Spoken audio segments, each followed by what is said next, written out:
Hey, it's Ella. Thank you for being here with me. So today is my first day back. So I got back in town this morning after a total of 36 hours of travel time and 24 of those hours on actual airplanes slash in the air. So kind of a lot. I'm pretty wiped out. But I wanted to definitely record a video before I completely lost all functionality and whatever. So sorry, just like my hair is acting whatever. My hair does what it wants to do now and always, pretty much. Um, Come here. Phoebe wants to come and be in the video. She wants to say hi.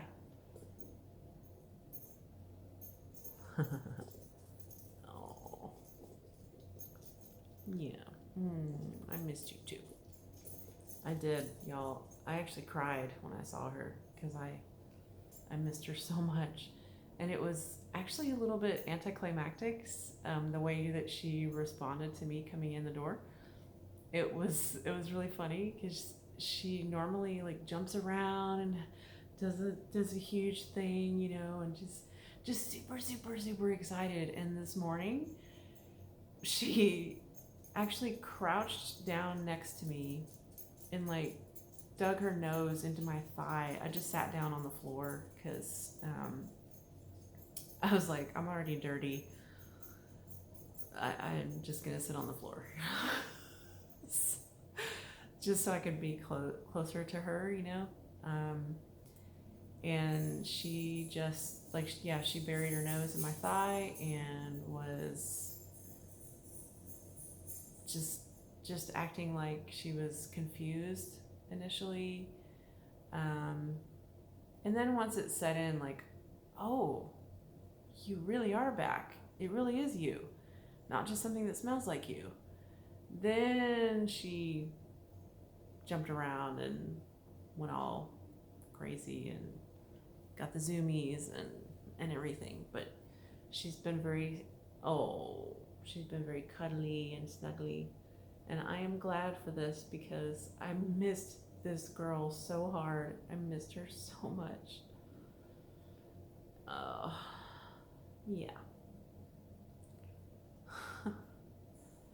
And like, she's like, yeah, I don't know if I really want to hang out and be in this video anymore. Yeah, it's time for another bath for you. Yeah. It is, yeah. Once a month she gets a bath. So obviously you can tell that I'm like a little spaced out because I'm tired. I'm tired from the trip. It was uneventful. I was actually really surprised that my temperature wasn't even checked when I got into LA, especially considering that I came from Hong Kong. And as a US resident, I would have expected to have my temperature checked. They were checking them in Hong Kong after all. So, but yeah, I mean, the border and customs and immigration was pretty easy, actually. It's really easy. Yeah, I mean, everything was kind of effortless. And the only flight that was full was the flight from Los Angeles to Dallas. Um, I don't know.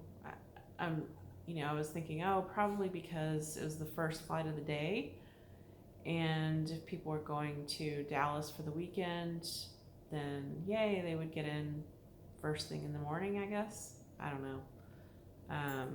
But yeah, that flight was surprisingly full. So I had an aisle seat, which is not my favorite.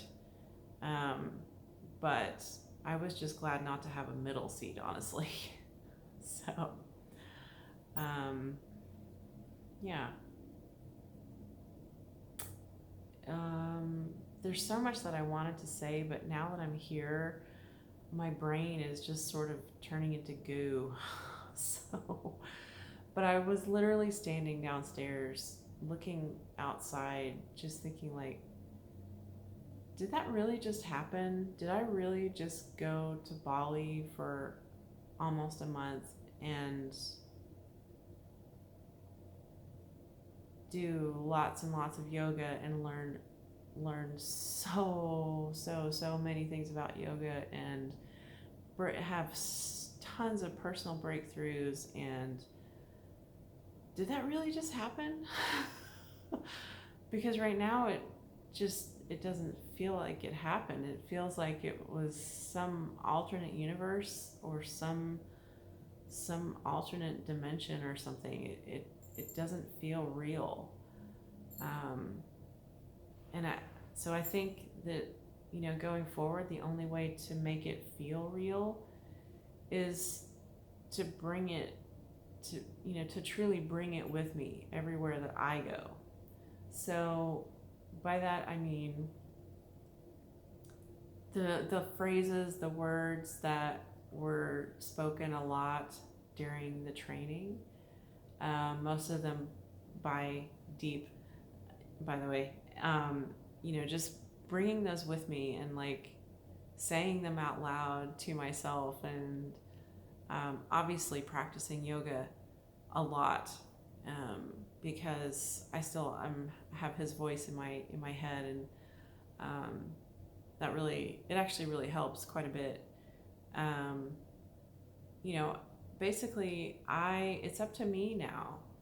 It's up to me now to make this real, to make this translate, to integrate what I learned into my everyday, into my day to day. And also so that I can share what I learned with others in the form of teaching yoga. So it's up to me now. And that is exciting. It's a little daunting, not gonna lie. It's a little daunting. But, I'm still getting my plan together. I'm still trying to figure out, am I really, really, really going to be leaving Austin? I think that, I love Austin. I really do. I really, really like it here so very much. And I feel like, I also feel like I would personally do better in a smaller city, or in a smaller, in a place that's less populated, because I really want to get a sense of community and togetherness, and it's really hard to do that in a big city. I know that, I've done it before. I know it can be done. It's just that at this stage of my life, I just don't want to have to work so hard at that. Like when I have gone to the Austin ecstatic dance, it is basically one big giant sober rave, okay, minus the glow sticks and the drugs. That's essentially the only thing that's missing. And trying to find my people when there are literally 200 people on the dance floor, really pretty daunting. So, I'm just thinking that a smaller scene would be better for me. And honestly, in the long run, that I would just flourish more. So, and I have this crazy thing that, maybe I won't be the one who's traveling the world. Maybe I will a little bit now and then when I want to. But maybe I won't be one who's traveling the world all the time to teach yoga and other things. Maybe people will come to me. So I need to be in a place where I truly feel rooted and at home and supported and nurtured and fulfilled. And there's only one place I can think of that really does that all for me. And I've already talked about it. So, yeah. So as the other thing that I'm now sorry, switching gears. The other thing that I'm now concerned about is, am I going to have to cancel my trip to Hawaii? I'm supposed to be staying with two dear friends of mine. Um, they invited me out, and I'm supposed to leave a month from now. Ooh, there's gorgeous hawks flying around outside. That's a really good sign. Really, it's always a good sign to see hawks flying around near you. Anyway, I'm supposed to go to Hawaii in a month and stay for 2 weeks. But with all of this coronavirus insanity, now I'm wondering if I'm going to need to cancel the trip. I don't know. So I'm going to talk to my friends and kind of gauge where they're at with it. And, if the market continues to go down, like, recession, like basically putting us into a recession, and if things continue like they are on this trajectory, then it may not make sense for me to travel if it's absolutely not necessary. I don't know. Already air travel seems to be very, very light. Just, yeah, I don't know. Not nearly as congested as it was when I was on my way to Bali a month ago. So, yeah, very interesting to observe. And really, it should be doing the opposite. There should be an upswing that's happening from now all the way through summer, because summer is the high season for travel. So, anyway, it's just, these are things that are kicking around in my head. I haven't made any hard decisions yet. I'm just thinking about it. But I have done yoga today. I've done some legs up the wall. I did that earlier. And I also did several poses, like standing. I did some modified poses because of my body wasn't warmed up, and I was also wearing shoes. So, poses don't quite happen exactly as you want. Sometimes when your body is not warmed up, you just need to make modifications for that and not go as deeply into the pose as you would if your body were completely warmed up. So anyway, but I did some of those poses while I was waiting for my flight to, which flight was that? Waiting for my flight to Dallas when I was in the LA airport. I did end up doing some yoga. I talked about it. I talked about maybe. Yeah, I did end up doing some yoga. And you know what? It did help me feel better. So I was actually able to sleep a little bit on the airplane. Not a whole lot, because I was basically upright the whole time. I couldn't get comfortable. Was trying to sleep on an airplane. It's not super comfortable, especially if you are not in a first class seat. So anyway, I should probably get something to eat. And honestly, I don't really care about eating right now.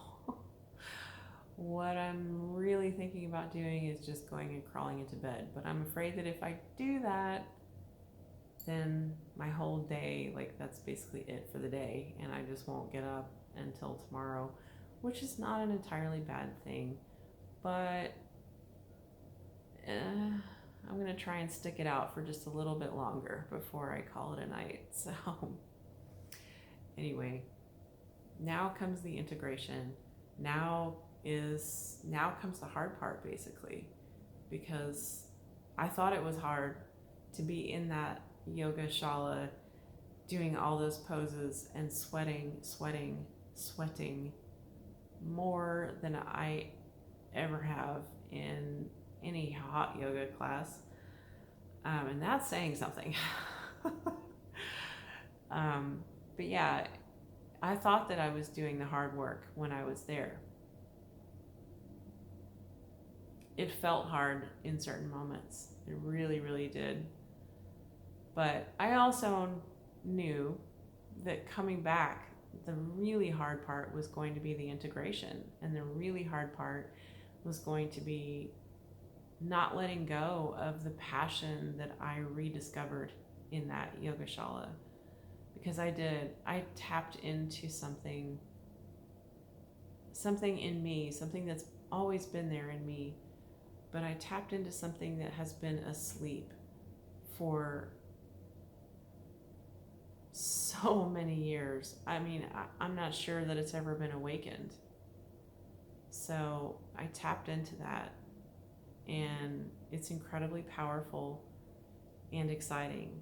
So now it's like, it's up to me to keep the momentum going. It's up to me to keep it all going. So I don't want to lose any ground, you know? Anyway, just the thoughts that are floating around in my very, very tired, sleepy brain. So thank you so much for being here with me, and I will see you tomorrow.